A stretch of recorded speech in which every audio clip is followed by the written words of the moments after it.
তো বন্ধু বান্ধৱীসকল যোনটো নিযুত বাবু আঁচনি স্কিম হয় সেই স্কিমটোৰ বিষয়ে তোমালোকক ইন্ট্ৰডাকশ্যন দি ল'ব বিচাৰিছোঁ। ইয়াতে কোৱা হৈছে the Assam government started the year 2026 with encouraging news for male student across the state. অৰ্থাৎ আমাৰ অসমৰ যোনসকল ছাত্ৰ আছে সেই ছাত্ৰখিনিক উৎসাহিত কৰিবৰ কাৰণে এইটো এটা তোমালোকৰ স্কিম তৈয়াৰ কৰিছে।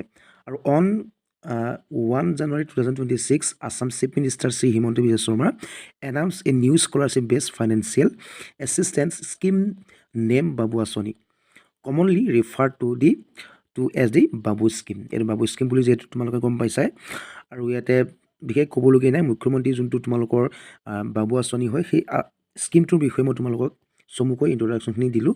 তোমালোকে গম পালা যে স্কলাৰশ্বিপ বেছ এটা ফাইনেন্সিয়েল তোমালোকক উৎসাহ দিবৰ কাৰণে এই স্কিমটো তোমালোকৰ কাৰণে উলিওৱা হৈছে।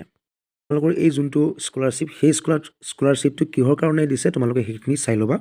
আৰু এটা কোৱা হৈছে আণ্ডাৰ দি বাবু আঁচনি scheme the Assam government will provide monthly financial assistance in the form a scholarship to eligible male candidates বা ষ্টুডেণ্টছ। ঠিক আছে, অৰ্থাৎ যোনটো বাবু আঁচনি সেই বাবু আঁচনিটো তোমালোকক মান্থলি এটা ফাইনেন্সিয়েল স্কলাৰশ্বিপ হিচাপে দিব যোনসকল ইলিজিবল মেল ষ্টুডেণ্টছ হ'ব। ঠিক আছে, আৰু কিহৰ কাৰণে দিব? This support will help students manage education-related expense such as books, stationery, travel and others academic needs. বা যিখিনি প্ৰয়োজন তোমালোকৰ বুকছেই হওক বা ষ্টেচনাৰীয়ে হওক বা ট্ৰেভেলেই হওক বা অন্য কি তোমালোকৰ এডুকেশ্যনৰ সহায়ৰ কাৰণে এই স্কলাৰশ্বিপটো তোমালোকক দিয়া গৈছে।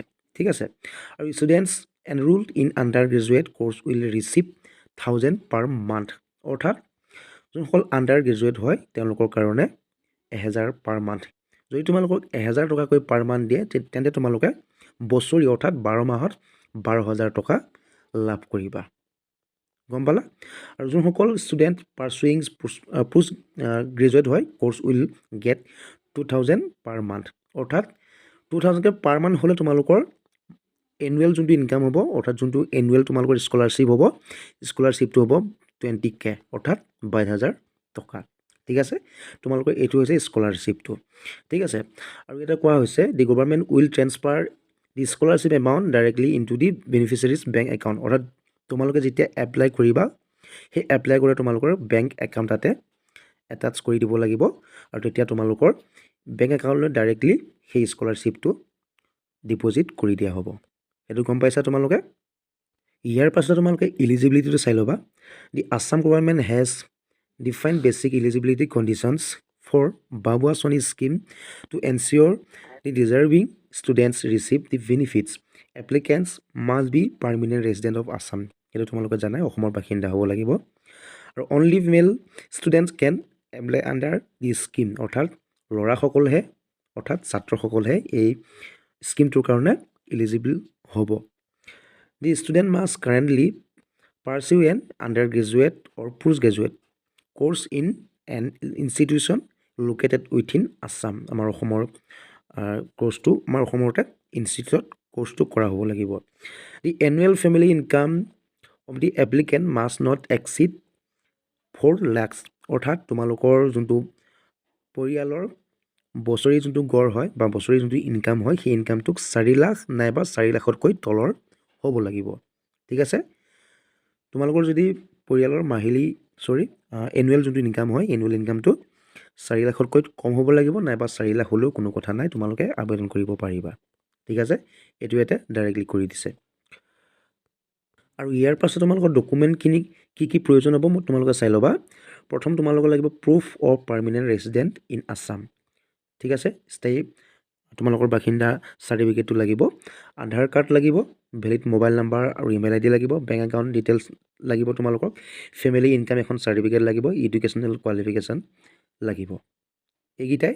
গতিকে এইকেইটা তোমালোকৰ যদি ডকুমেণ্ট আছে বা তোমালোকে যদি ষ্টাডি কৰি আছা তেন্তে এইখিনি ডকুমেণ্ট নিশ্চয় তোমালোকৰ থাকিব, তেতিয়াহ'লে তোমালোকে আবেদন কৰিব পাৰিবা। ঠিক আছে, আৰু আবেদন কৰিবৰ কাৰণে তোমালোকে ইয়াতে কি কোৱা হৈছে তোমালোকে চাই ল'বা। The government will announce additional eligibility rules after the official launch of the scheme on 1 February 2026।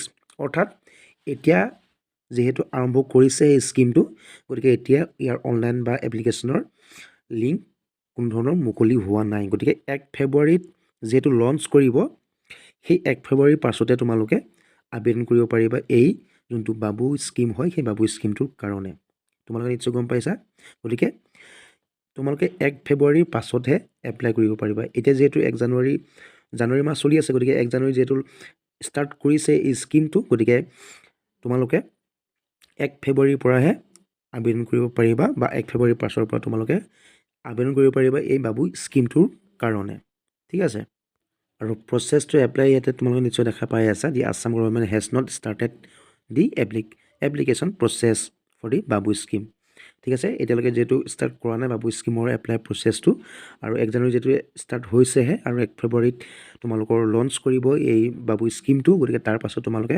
Online application কৰিব পাৰিবা এই স্কিমটোৰ কাৰণে আৰু যেতিয়া ইয়াৰ লিংক মুকলি হ'ব তেতিয়া মই লগে লগে তোমালোকক ভিডিঅ' বনাই জনাই দিম গতিকে তেতিয়ালৈকে তোমালোকে আমাৰ চেনেলটো ছাবস্ক্ৰাইব কৰি ৰাখিব লাগিব আৰু কাষতে থকা বেল আইকনটো দবাই ৰাখিব লাগিব যাতে যেতিয়া মই ভিডিঅ'টো পোনপ্ৰথমে তোমালোকে সেই ন'টিফিকেশ্যনটো পাই যোৱা আৰু যদি ভিডিঅ'টো ভাল লাগিল লাইক এটা কৰিবা লগৰ বন্ধু বান্ধৱীকেইজনলৈও শ্বেয়াৰ কৰিবা আৰু লগতে এটা কথা ক'বলৈ থাকি গ'ল আৰু যোনসকল ল'ৰা ছোৱালী ৰেগুলাৰ এটেণ্ড থাকিব ক্লাছত তো তেওঁলোকৰ কাৰণেহে কিন্তু এইখিনি সুবিধা গতিকে যিহেতু তেওঁলোকে এটা তোমালোকক স্কলাৰশ্বিপ দিব গতিকে ডেইলি তোমালোকে সেই ক্লাছত বা পোষ্ট গ্ৰেজুৱেশ্যনো কৰিছা বা তোমালোকে গ্ৰেজুৱেশ্যনে কৰি আছা কোনো কথা নাই কিন্তু তোমালোকে ক্লাছ এটেণ্ড কৰিব লাগিব তাত ৰেগুলাৰলি তোমালোকৰ এই যোনটো তোমালোকৰ ক্লাছ এটেণ্ড কৰাৰ প্ৰচিডিউৰ যোনটো তোমালোকৰ ৰোল নাম্বাৰ ৱাইজত গায় সেইখিনি কিন্তু তাত তোমালোকে এটেণ্ড কৰিব লাগিব ঠিক আছে তো তোমালোকৰ কাৰণে এটা সৰু ইনফৰমেশ্যন